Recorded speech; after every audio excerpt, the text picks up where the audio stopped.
You won't believe it, Dracula doesn't even spare his bride-to-be, and the result is a chaotic mess of epic proportions. Dracula couldn't believe his eyes when he saw Huck still conscious. Unlike those zombies in the basement, see, it was like finding a gold mine. The moment Huck turned, the sunlight hit Dracula's face like he just spit into super spicy taco of pure agony. Sister Agatha rescued Huck like a comic superhero. Hearing his tale, she was thrilled as if hitting the jackpot. Dracula was terrified of the sunlight, and another nun whispered, "Actually, I'm Huck's fiancée. Please don't tell him." Huck might be part zombie, but Mina still loved him to bits. Then a swarm of bats swooped in like a black tide. See, what a comedy show. Dracula was still clinging to his bride, and Agatha rushed out, playing a real-life game of gotcha. Huck stared at the blood on Mina's forehead like it was a treasure map, while Mina Veli thought it was a sign of love. He wiped the blood off Mina's forehead with his finger, as if whispering, "This is my favorite sauce." That nun was out of her mind. She slashed her palm in front of Dracula, trying to turn him into a good dog. Dracula was fuming like he lost his favorite toy, and his bride dashed into the convent. The sun hadn't set yet, and the bride had to hide behind a wild dog. See, now that's one furry doorman. Night falls, and Dracula tore the wild dog apart, making the nuns feel like they were in a horror movie.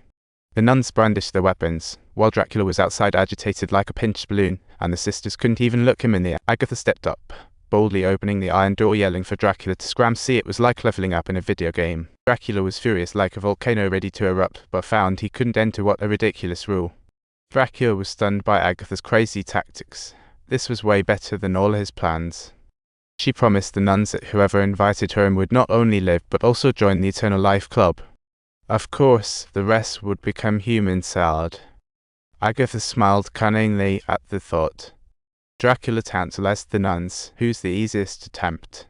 Sparks of suspicion flew around like confetti. While everyone was tense to the point of hair loss, the chubby-haired nun struck first. Agatha held her breath, plotting. Want to know who's the weakest?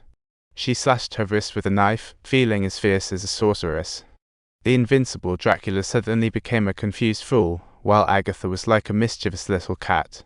She tossed her blood and said, "Go ahead, don't be shy." Dracula was even more fascinated by this quirky girl. Dracula licked the blood off the knife like tasting a gourmet dish. Van Helsing, your status in my heart just skyrocketed. Agatha responded confidently, affirming, "I am Agatha Van Helsing." Once in the church, Huck found himself pierced by a stake. It was a sad goodbye party. When Mina saw Huck's body, her heart exploded. See, this 1,000-year-old vampire made her want to smash her computer. She cried out against Dracula, "Why don't you find someone else to be your bride?" In the hall, chubby nun was still leading prayers, oblivious to the fact that darkness had already descended. Suddenly, Dracula shot the head off the nun, and the sisters scattered. See, it was like a real-life hell on earth.